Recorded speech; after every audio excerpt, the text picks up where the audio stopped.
আমি প্রধানমন্ত্রিত্ব চাই না, আমরা দেশের মানুষের অধিকার চাই। আমি পরিষ্কার করে বলতে পারছি যে আজ থেকে এই বাংলাদেশে কোর্ট কাছারি, আদালত, ফৌজদারি, শিক্ষা প্রতিষ্ঠান অনির্দিষ্টকালের জন্য বন্ধ থাকবে। গরিবের যাতে কষ্ট না হয়, যাতে আমার মানুষ কষ্ট না করে, সেই জন্য সমস্ত অন্যান্য জিনিসগুলো আছে সেগুলো হরতাল কাল থেকে চলবে না। রিক্সা ঘোড়া গাড়ি চলবে, রেল চলবে, লঞ্চ চলবে।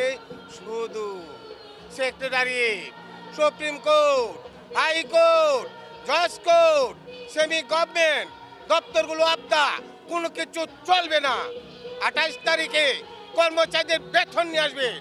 এরপরে যদি বেতন দেওয়া না হয়, আর যদি একটা গুলি চলে, আর যদি আমার লোকের উপর হত্যা করা হয়, তোমাদের উপর কাছে আমার অনুরোধ হইল প্রত্যেক ঘরে ঘরে দুর্গ গড়ে তোলো।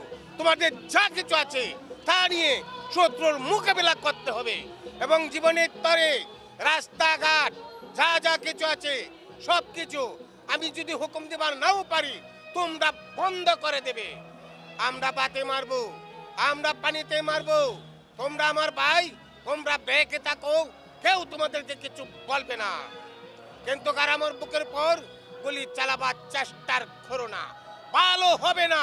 7 কোটি মানুষকে দাবায় রাখতে পারবে না। আমরা যখন মরতে শিখেছি তখন কেউ আমাদেরকে ডুবাতে পারবে না। প্রত্যেক গ্রামে, প্রত্যেক মহল্লায়, প্রত্যেক ইউনিয়নে, প্রত্যেক সাব ডিভিশনে আওয়ামী লীগের নেতৃত্বে সংগ্রাম পরিষদ গড়ে তোলো এবং তোমাদের যা কিছু আছে তা নিয়ে প্রস্তুত থাকো। মনে রাখবা, রক্ত যখন দিয়েছি, রক্ত আরো দেব। এদেশের মানুষকে মুক্ত করে ছাড়বো ইনশাল্লাহ। এবারে সংগ্রাম আমাদের মুক্তির সংগ্রাম, এবারে সংগ্রাম স্বাধীনতার সংগ্রাম। জয় বাংলা।